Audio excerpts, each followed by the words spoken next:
because there's no strong men anymore, apart from this handsome fella here. He's a strong man. I blame skinny jeans. But there's a lot of feminised 20-year-olds that don't stand for anything, and a lot of people that have just come out the educational system that think the world's a lovely, beautiful place. And we've been misled since children to believe in the Tooth Fairy, to believe in Santa, to celebrate Halloween, to celebrate the Easter Bunny, and we have no really appreciation for our olders or youngers anymore. So in turn, boys don't know if they're girls or boys. Family orientation is broken down. The 21st century regurgitates shit low vibrational music that distorts the idea of men and women falling in love through being sacred, through sexual interactions and friendships and all this other stuff, you know. And when you feed people with food-like products and pollute the weather every day and put propaganda on the news, people are so fearful and so broken hormonally that they don't know their arsehole from their earhole. And with that, now people are walking around thinking they're healthy, being in their arm with something that's actually causing harm, still smoking cigarettes, still going to McDonald's, and the idea of common sense and logic is so far-fetched now that I often question my own sanity because everyone is so fucking crazy around me, and it's hard to take. But you must remain strong. The only thing we can do is understand common law, try and apply common law and build common law courts and not waste our time going into maritime courts and talking bollocks, because it's like taking a football and going on a rugby field.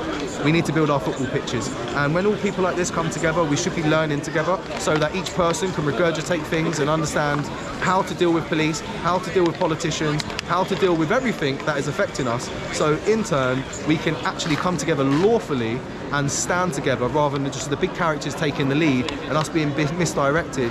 With shills in this movement, you know, people don't like talking about shills, but they are here and they are taking the lead, and the situation is getting worse. So in a society where everything is on the rise and within a movement where we're actually getting worse off, I am standing under the authority of actually doing something about it personally by trying to just challenge people like these police officers, like the healthcare professionals in this world, because we all need to do it at an individual basis, personally, with our friends and family, and it's destructive.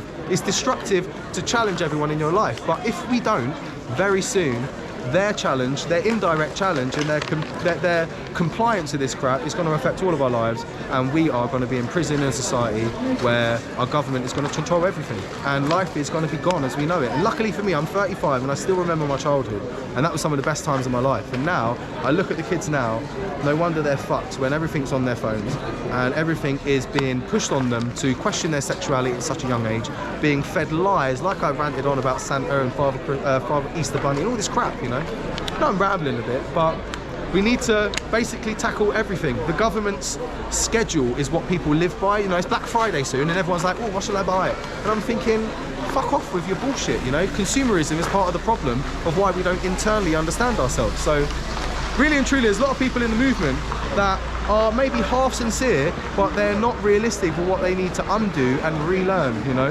And when you're still living on the government schedule, paying your taxes, shopping at Tesco's, you're probably a bigger part of the problem than you realise. And that takes personal change, you know. Personal change creates collective growth, and that's where we need to be.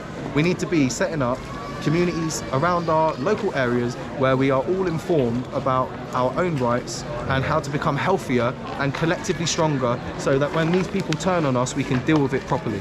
Because it's clear to see that they prefer to get paid than having a duty to society. And actually, it's because we've got unhealthy healthcare professionals, we've got teachers that cannot teach, we've got politicians that are paedophiles and corrupt and making a lot of money off this crap. Every part of society is eroding away and corrupt, and it literally does need a complete overhaul, and that starts internally, you know. So it's going to be very hard to change. It's probably not going to happen in my lifetime, that's what I'm realising, honestly, but thankfully I have children, and ingraining inside of them is very important, you know. And that's where even parenting today, you know, most people have kids, don't breastfeed them, give them bottom formula, up, shipped off to nursery, shipped off to primary school. And I'm not saying that they're bad people, but they're ignorant to what they're doing. And in a system where everyone's getting sicker and every mentally, physically, spiritually is on the rise, maybe we should question everything. And that's my rant done. I want to ask another question. So go on, I'm ready for it. How do you feel about what's happening in other countries like Austria with the lockdown, Australia, how they're being treated by the government? It's madness, you know. To be honest, I'm surprised with Australia and how severe it's gone, because you think of, you know, down under of being like strong charismatic individuals that are physically fit. You know, you have the idea of laying in the sun, eating barbecue ribs, playing rugby, but you know, these places in the world are ruined right now, and the people that are in leadership roles are terrorists. Austria locking down people, and now, funny enough, a few days later, they've locked up the too, so fuck you lot. But it's actually quite funny, because eventually, where do you draw the line? You know, black against white, you know, England against Scotland. We are so opposed to each other. If we just realise that actually no one deserves to be in prison, don't stop transmission, so it's ludicrous to lock anyone down, let alone in a collective group of people that don't want to take an.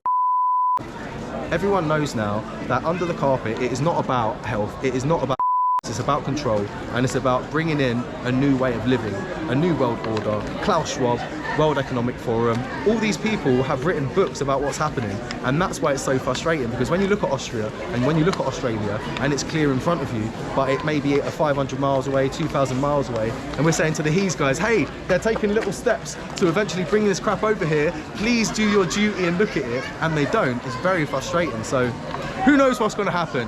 This is why it's good to rant, it's good to get it off your chest, but to be productive, we need to be sleeping better, we need to be eating better food, we need to be exercising. It sounds generic, and it kind of is, but it's our basic blueprint as humans. If you are not sleeping properly, if you're not controlling how you think, yes, it's okay to get stressed, yes, it's okay to rant. Fuck me, I give myself a headache multiple times a day, but we need to start going back to basics in every aspect, you know? And this is why the internet can be dangerous. The internet, what is a net? It captures you and keeps you there. So, you know, if we are not even feeling healthy in ourselves and everything is through our phones and this is all of our engagements, like, this is becoming delusional. Oh, I've just seen Nigel.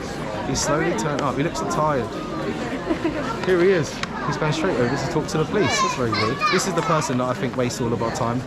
Let's see what he's got to say to them. If people don't mention common law and understanding why common law being applied in maritime court system isn't going to work, and like I said, it's like playing football on a rugby pitch. This is built for rugby. You need to create a football stadium. Do you know what I mean? And that's a good analogy that I use. It's like you're trying to play football on a rugby pitch, and everyone's playing rugby saying, hey, this is rugby over here, mate. You need to go and play football over there. And it takes for us coming together. So there's what, maybe 150 people here from Norfolk, Norwich, whatever. We should all be coming together as friends, you know?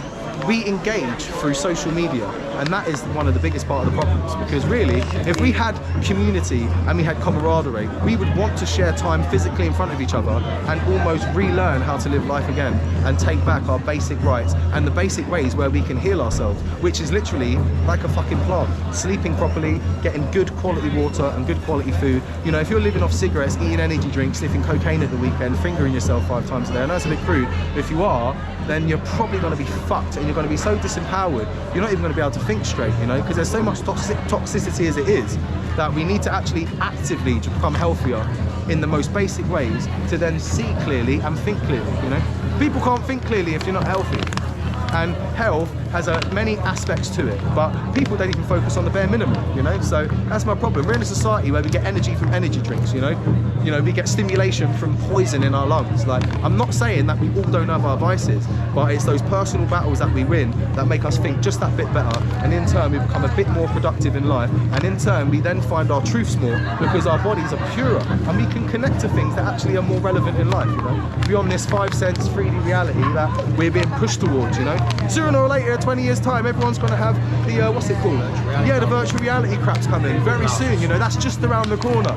So when these people think they're safe in their jobs, the robots are coming for the jobs in the next 20 years. Like, I sound like a nutter, but Terminator is more real than what people let on. Further down the line, and we think as well. Oh yeah, it's crazy what's happening. Many years ago, and that's what they want us to believe, you know. They terrorize people and keep them in a state of fear.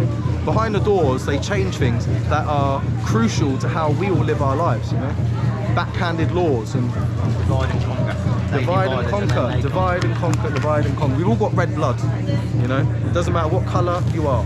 We've all got red blood, and we all are connected beyond the physical aspect of life. That's my spiritual idea of the world, and that is why I get such the arsehole with things in front of me, because like, you see it clearly. You can see the pain in people's eyes, even when they don't even realise it, because they're so conditioned not to feel their emotions anymore.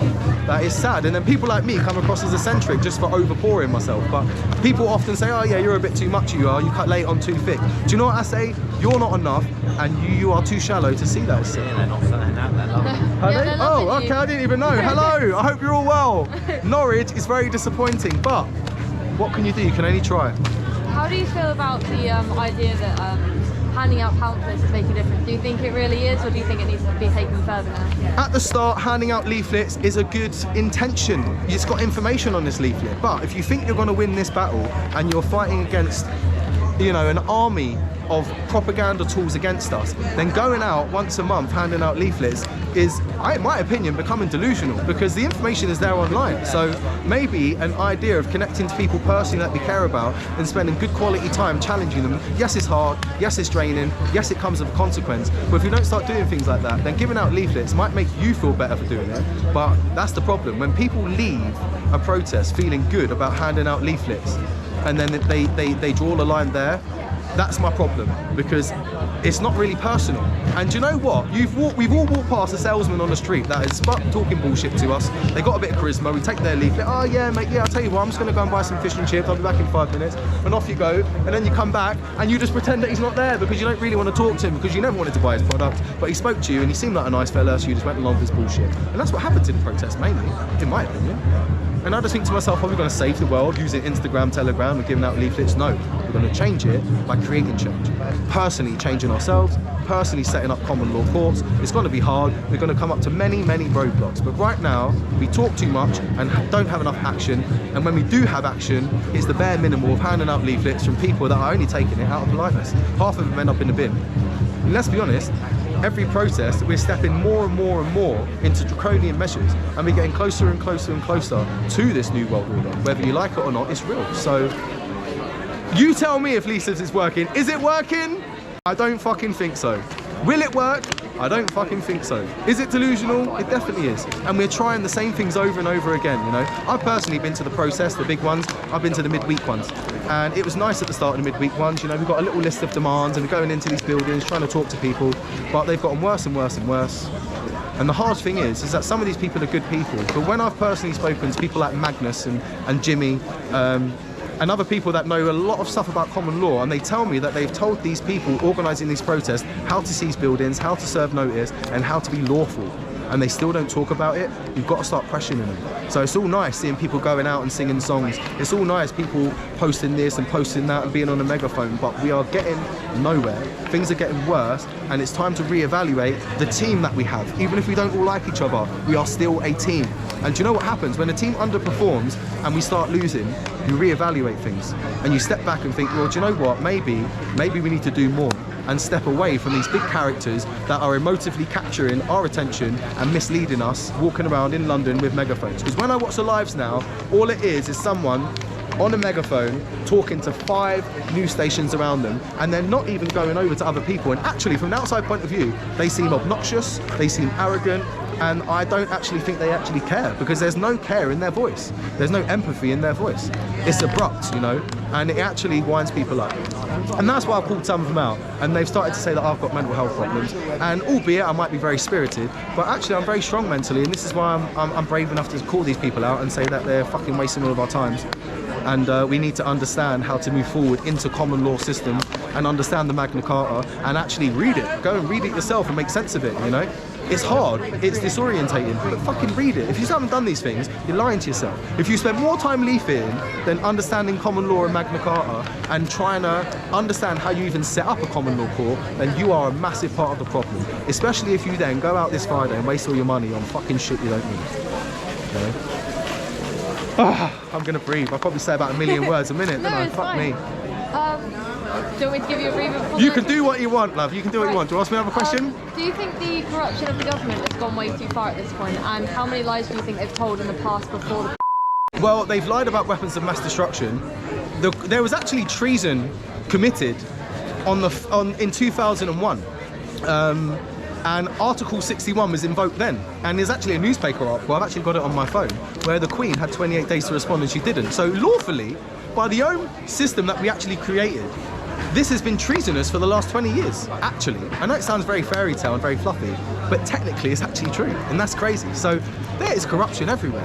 All the way from when I was born, from understanding Princess Diana being killed was probably my first snip into corruption, because you suspect that. You think, what, a princess died in a car crash? And it just seems a bit too normal to happen to someone that is so high class. As you get older, you learn new different things. But, you know, with Tony Blair lying about weapons of mass destruction, now all of a sudden he's got the right to tell us what to do on TV. But the guy committed crimes against humanity. He lied through his teeth, and we went and killed innocent people because of it. In turn, we then invaded Afghanistan. Now there's an opiate everywhere because the world is full of drugs, and it's just too coincidental for me. So the corruption, even beyond that, right in today's age, with Matt Hancock paying, what is it, 23 million? An article came out the other day to a company that didn't even sell personal protective equipment that was created 6 months before. There's too many coincidences. They're all corrupt, we all know that. Even a person that has their head so far up their arse, they only smell their own bullshit breath. Even a person like that knows there's corruption at a very small scale. The problem is that they don't actually have the minerals and energy in their heart anymore to then do something about it. It's all fantasy, because these phones make you feel better when you diffuse yourself, but we need physical action to create change, not just moaning about it online. We've become a species where we talk a lot of bullshit, a lot of hot air, and we have very little impact from that. And the rules just get worse, and the corruption gets worse. Look at the corruption yourself. Look into the contracts. I think the government, last time I checked, has spent £372 billion on, and these statistics are from a year ago. I know people that have set up dodgy companies for the furlough schemes and con money out of the system. Like, you know, you hear about these things, people doing shit like that, and I think to myself, wow, it's crazy, because people just want to do their own thing. Their egos are huge, and they're milking the system because they know the system's wrong. And that's what somebody does that's in denial. They think, okay, well, this system's fucked, so what I'm going to do is I'm just going to abuse it as much as I can to get what I want out of life, and then live in my own little echo chamber. Well, now, collectively, that is our downfall. Now we're looking around us for us to come together. No wonder we're struggling to come together when we actually impose on each other's health and lives much more than we realise, and much more than we take responsibility for. You know? So yeah, there's corruption everywhere, absolutely everywhere. And rather than thinking, is there corruption, it's actually harder to think who hasn't been corrupted. Another fun fact, Keir Starmer, the guy in Labour Party at the moment that's running his mouth all the time, he was actually part of the Crown Prosecution Service that denied looking into the allegations against Jimmy Savile when that started coming out. So why is he getting so much airtime? Why is Tony Blair getting so much airtime? Why do the BBC focus on these people and these other news stations focus on these people? Because it's all part of the pantomime, you know? It's all part of the pantomime, and that's the hard thing for people to realise, is that it literally is a pantomime. The whole world is fake, and it's faker than we even know, and we probably won't ever know. But right now there are ways out of it, in my opinion. Understanding common law, setting up common law courts. There's going to be massive obstacles in the way, but if we don't start getting proactive into these things, then all we're going to be doing is meeting up in parks talking bollocks, and all I'm going to do is keep moaning. It's going to give me wrinkles, and I'm going to end up going bald. So for fuck's sake, pull your head out your ass if you're listening and you're thinking, oh, this guy seems to have said a few things that have triggered me a little bit. Just understand that I don't want to come across as a righteous, obnoxious prick. I'm just talk from my heart a lot of the time, and overspill, because I'm just fed up of not ranting anymore, you know? I'm 35, midlife crisis is coming at the perfect time. But corruption's everywhere. The biggest part of corruption is corrupting yourself, you know? So there's an internal corruption that we all do to ourselves, you know? And it's called being human, it's called being fallible, and that is something you become aware of as you get older. You know, in my 20s, I always wanted to please other people and fit into the collective, because I thought that's how you got through life. And I got lonely and lonely as I tried to do that. Now, as I've stepped into my 30s, I actually feel braver to say I do not need that validation. I can understand who I am, and then bring people into the kind of person I am to then further things that I'm interested in. And it gets a bit more detail in your life. And you know, I'm not saying I've got all the answers. I'm not even saying I'm better than other people, because I'm not. There's loads of things wrong with my life. But you know, I start with understanding my own corruption and what goes wrong in my life, and the self-destructive patterns that I have, and work on those. And then it's easier to see through other people's bullshit. That's the hard thing, is that when people are really real with themselves, it does kind of break that illusion, and you can see through people's bullshit, and then it's hard to tolerate. Because even in the movement now, I'm looking around, I mean, one guy over there said I speak too much, and I probably do, but you know what my answer was? You don't fucking talk enough, and if you spoke more, I wouldn't have to moan all the time.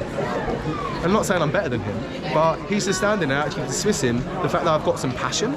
And I'm thinking, well, people moan about feminised man, Now you've got a man that actually wants to speak truth from his heart and emotionally understand what's going on and talk about it, and I'm being slandered for being too much. And this is the problem in the movement, is that we're all judging each other without working on our own bullshit. And I work on my bullshit all the time, and it starts with the basic things: sleeping properly, eating good food, exercising, and turning off social media every now and again. I mean, yeah, it's good to keep up to date, but you've got to sharpen your tools. You've got to sharpen your tools, or you're just going to end up following others in protests, you know. And I don't really know where I'm going with this protest. I'm just having ideas and trying to think further ahead now, because I actually believe there is a way out of it, and it is through us taking our power back and understanding that we are free people of this planet, and we have a right to challenge the people that are oppressing us. You know? The governments are just ruining everyone's life, in a nutshell, in a very simplistic way. And some people are actually accepting it and in denial about that, and that's a big problem, and that goes to show how fucked they are. So, in my opinion, I've stopped